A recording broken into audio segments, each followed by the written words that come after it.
What's up, everybody? It's your boy Nerdy Kane. I'm doing. Oh, sorry, Kitty. I just startled Kitty down there. This is your boy Nerdy Kane. I'm doing comic reviews. Remember those?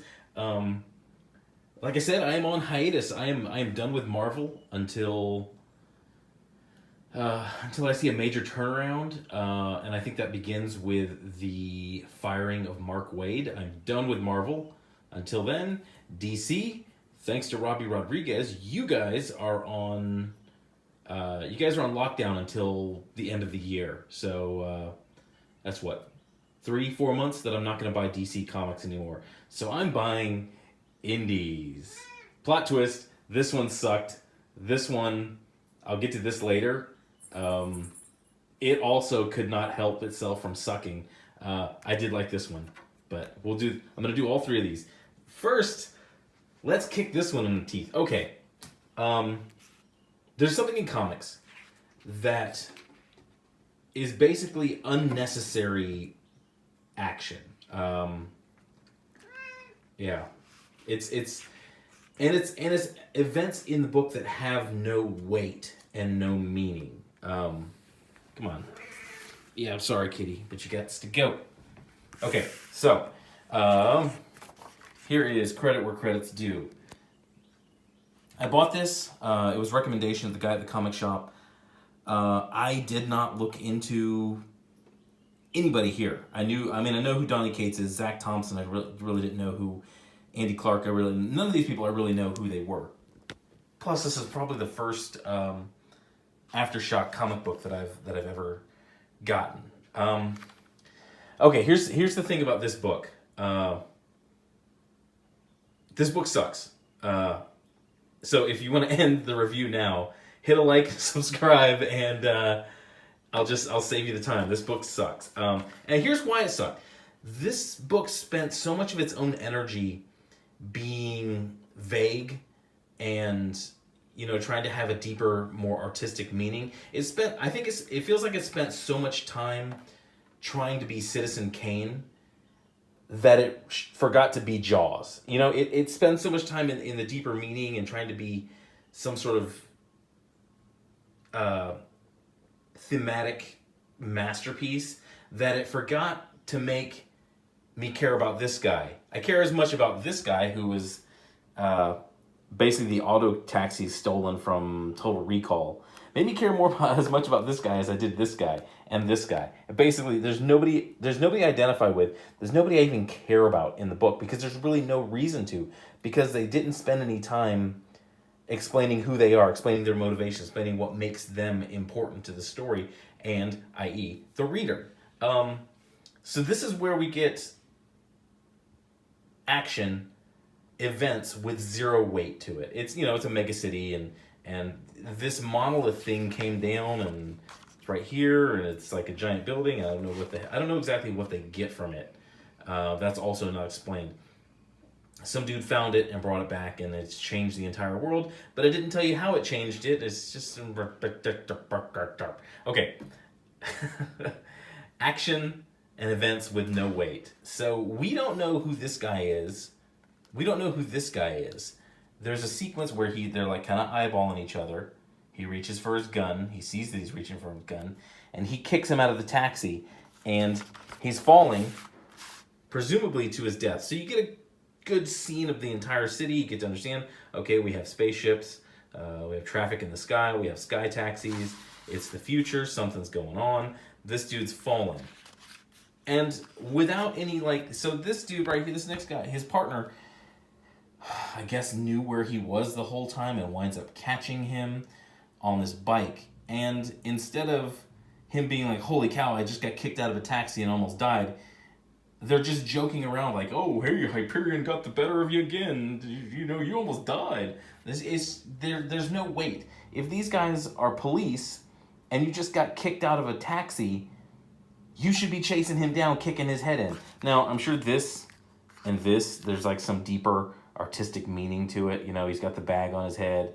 He's going to drink the cola, but then he's like, he can't drink it because he got the bag on his head. And he's like, oh, phenomenal. And it's just, oh, you're spending so much time trying to implement these deeper meanings that you just wasted this whole thing. This was pointless because because as soon as he, catches him, saves his life, they're basically just going to get noodles right afterward. So that whole sequence that you opened your book with had no weight, had no impact, wasn't even interesting. And then we go to this, the artist, street artist, wearing a mask, and she's drawing something. So the image of this guy is apparently forbidden, like drawing a picture of Muhammad. It's punishable, So, anyway, blah, blah, blah. I'm sure there's meaning in all this stuff, but it's just like blah, blah, blah, blah, blah. So these dudes are getting noodles after he almost died and he just saved his butt. And they notice, protesters. This is kind of the dude's commentary on police brutality right here. These dudes are like, protesters, we better get our guns out and start firing randomly into the crowd. Yeah, we get it. You think the police are brutal. You think the police are like a Gestapo. Yeah, we get it. Thanks. Your heavy-handed politics are killing comics. Anyway, so yeah, there's just randomly firing, destroying this thing just to try to get this guy who's. So they go on this foot chase through there. This dude's spouting his rhetoric the whole time, not out of breath. And then he bumps into her. I'm sure she's going to play some huge part later, but you really don't do anything to make any connection in that, to have her have any meaning other than you gave her 2 panels of her. So they keep pursuing the guy, blah, blah, blah. And, okay, this panel is confusing. So this dude's got a megaphone and it's some sort of sonic weapon, but you kind of you don't really know where to follow the panels because there's nothing really leading you in the panels anywhere. So you think, okay, it's a double page. Is this a double page? Do I go here? Do I go there? Where do I? This is bad layout. This is bad design. So yeah, he uses a sonic weapon to escape, and when that happens, they're just like, oh, okay, he got away. Let's go get coffee or some crap like that. Intro the strong woman who's basically probably going to make them look like idiots. Have 0 flaws and make them look like idiots. The whole thing. Monolith. For some reason, now they're getting hot. For some reason, they're hopping on a plane to go to space, to go somewhere else. Doesn't really explain why, because I don't care why, because none of these people are really interesting to me yet. I'm sure there's some deeper meaning to this dude sitting here drinking the juice with the juice box in his face, and maybe he's drinking the Kool-Aid and that's what they're trying to say, but I don't care who he is. He's not interesting. He's just cop partner person. That's who he is. He's just generic cop partner person. Once again, here we go. Events that have no weight. So this dude is also a protester. He's got a gun, pulls it out, and he just stands there like he's showing off his gun. She basically just walks up without any problem. He's looking at her, and she just knocks him down, takes him in custody, and blah, blah, blah. They go about their business. Once again, we have another major incident for what would be a police force that has absolutely no weight to it. It's just like boom, boom, boom. He pulls out a gun. I punched him with my gun, and then we went about our day. We went to go get Starbucks, or whatever Starbucks is that time. I don't know, whatever. This page, they're trying to do some world building, showing us like the world, but once again, it's just generic. Like, this is probably stolen from Final Fantasy X. This is stolen from Aliens, and blah blah blah. This nondescript jumble ship. We don't even know where they're going. I'm not even certain I know his name. I don't know if I know anybody's name in this thing. And to be honest, I've read it like 3 times to see if I was missing something, and I don't think I was missing something. I don't care. We get a tiny bit of backstory into who this guy is, and here I'll lay it out for you. This guy used to be a kid, and he had a rocket ship toy, but that's about it.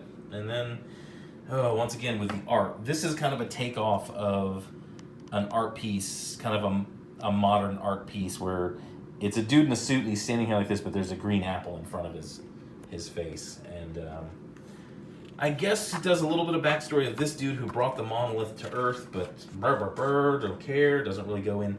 It doesn't do enough to go in and make me care about anything. It doesn't do enough to tell me why the monolith is important. It doesn't tell me why this dude's important. It doesn't tell me why they're trying to find this dude, even though everybody believes he's been dead for 300 years. It's just... I don't know, man. It just seems like the staff got together and were like, "Hey guys, you guys want to do a comic book?" And the rest of them were like, "Yeah, I guess nobody's really. There's no bands coming to town that I want to see, so okay, I guess so." Donny Cates is much better than this crew. I don't know how he got involved with them. The art was okay. I just wish I'm not gonna dog on the art. I did like the art. It's just there's nothing behind it. Going back into it, this guy apparently is one of the 17 writers who are going to be part of X-Men Black. I don't think that's going to work. I think that's going to go over about as well as this beard. Now look at this thing. This is even like, this isn't part of your face. This could be a scarf. It's not. I don't like beards like this. Okay. It's not a beard. It's something hanging off of your face. It's not really part of your face. It doesn't really accentuate your face. It's just hanging off the bottom like a bad curtain. But anyway, I go back into this guy, and I imagine he's part of the Portland Comics Mafia. We know who Donny Cates is. We know Donny Cates is pretty good. But that's pretty much it. This is late. This has been out for a couple months. Issue 3 is out on shelves, but I bought this knowing issue 3 was out on shelves. So if I liked it, if it was interesting, I could go tomorrow and buy issue 2 and 3, continue the story, boom, boom, boom, instantly. The book I'm a person trying to buy indies. I'm a person who wants to buy indies, and keep going with that. So I've given up on DC and Marvel for a while. This did nothing to help its case. This is a very good example of why indie comics aren't gaining traction, why indie comics need DC and Marvel, especially Marvel, to do well, to kind of suck off that. They can't be their own market. They're very dependent on people going to DC and Marvel and then wanting something different, so they wind up buying indies. And this is the problem, because it spends so much time trying to be deep and philosophical with society and the police and art and deeper meanings, that it forgets to entertain. It forgets to make any of these people really relatable or human in any sort of way. And this is a very good example of the problem with indie comics right now. God, I can't believe I've spent 13 minutes on this. But yeah, this book sucks. I do like the art. I do like the world building of the art, but the story really is just completely has no impact. Like I said, it has action with no impact, events with no impact, nothing to draw you in. But that's it. That's all I'm gonna do for Relay number 1. That book sucked. That's it. But this is I'm gonna do these 2 as well. Surprise! I did like this. Blake Northcott, she does a really great job with this. And this one's gonna be fun. But that's all I got for this. I got some other stuff coming. Oh my god! So I got my friendly, DragonCon video going right now. I got to do the last couple parts of that. Then I'm gonna get into doing videos on the panels that I went to. Oh my god, what a shit show the panels were, especially the one on politics and comics. I got video on that one. I got audio recording on that one. Oh my god. Okay, but that's all I got. My name is Nerdicane. Thanks for watching. Hit a like, hit a subscribe. Don't go out and buy this book. This book sucks. See ya.